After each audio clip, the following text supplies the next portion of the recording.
Hello and welcome back to another iOS tutorial.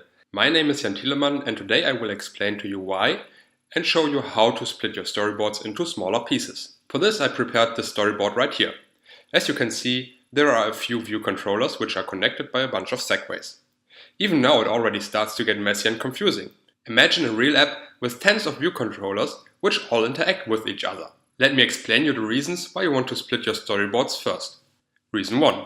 Big storyboards can get confusing, whereas smaller storyboards not only load a lot faster, but they are also a lot cleaner because you only look at a single part of your app instead of the whole picture. This makes it easier to understand. Reason 2. Splitting your storyboards makes them easier to reuse. Imagine you have a view controller which is used in a lot of places. By putting it in its own storyboard, you have way less segues crossing in each of your other storyboards. I will show you what I mean by this later in this demo. Reason 3. They are not only easier to maintain, but working in teams on the UI of your app is finally possible. In the past it was crazily difficult for teams to work together on the UI because solving merge conflicts in storyboards is difficult as hell. You don't want to be the one solving merge conflicts here. Reason 4. It makes it a lot easier to test certain parts of your application. You can simply create multiple targets to start with different storyboards without the need to go through your whole application to get to a view controller which is 4 layers deep in your view hierarchy. Sure, you could do the same with only one storyboard, but I'll show you a trick which makes it a lot easier with multiple storyboards, even if your view controller needs special setup via segues from a previous view controller. Reason 5. It is so much easier to replace certain parts of your app. If you ever had a view controller with a bunch of incoming segues and you decided to replace this view controller with a different type, for example a table view controller with a collection view controller, you know how cumbersome it can be to recreate all the incoming segues. With splitted storyboards, that's easier than ever before, and you can even play around with different configurations without the need to touch a single segue at all. To sum up, we can safely say that most of these reasons fall under the principle of divide and conquer, which is always nice in programming. Now to the demo. First, let's split this existing storyboard into smaller pieces. To do this, we can use Xcode's refactor to storyboard functionality. You just select the view controllers which you want to put into their own storyboard, and you hit Editor, Refactor to Storyboard.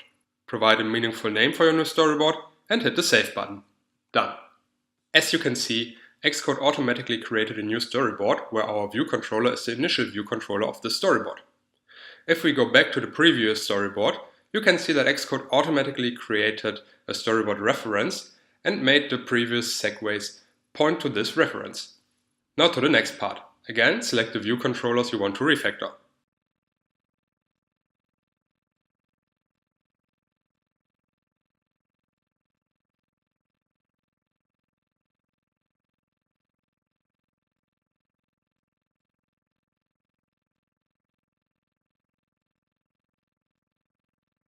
This time, Xcode did not set an initial view controller in this storyboard because it simply does not know which one to take.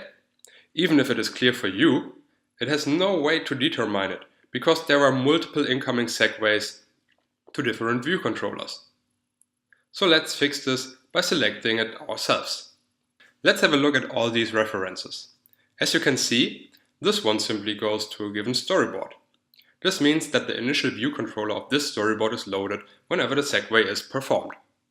However, if we have a look at this reference right here, we see that a reference ID is provided. This means that a certain view controller inside this storyboard is loaded instead just using the initial one. As you can see, Xcode automatically provided a name, but if you want, and I highly suggest you do, you can provide a meaningful ID by yourself. To do this, just go to the identity inspector of your view controller and give it a storyboard ID. Now you can use this ID as the reference ID when creating segues to storyboard references. Since the storyboards are now separated, you can even use the same ID twice in your application as long as they are used in different storyboards.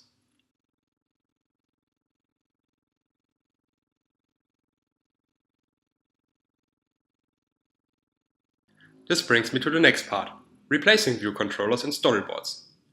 Now that we have references all around our app, let's say we want to switch out one of our view controllers for another type. We simply grab the new one, drag it onto our storyboard and give it the same ID as the old one. We remove the ID from the old one and voila, done. No need to change a single segue at all. Finally, I want to show you how you can easily test parts of your app which are normally deep in your view hierarchy, even if they require setup via segues. Just like this one. Simply put them in their own storyboard as we already had, but this time put another view controller in there as well, which will be our initial view controller of this storyboard. Now you already can see why it is always a good idea to use a reference ID even if you only have one view controller in your storyboard. At least if this view controller requires setup via segues. Other storyboards will reference the view controller via its ID, so we can safely put an initial view controller in front of it. Drag a segue from our new view controller to the one you want to test. Give the segue a custom identifier and finally select the class you want to use for this view controller. In View.Load, you can automatically perform the segue to show the actual view controller you want to test.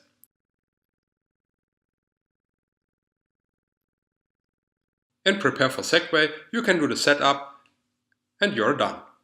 Last but not least, create a new target which uses this storyboard as the main storyboard, so when the app starts, only this storyboard is loaded. Boom, done. Isn't that easy and nice?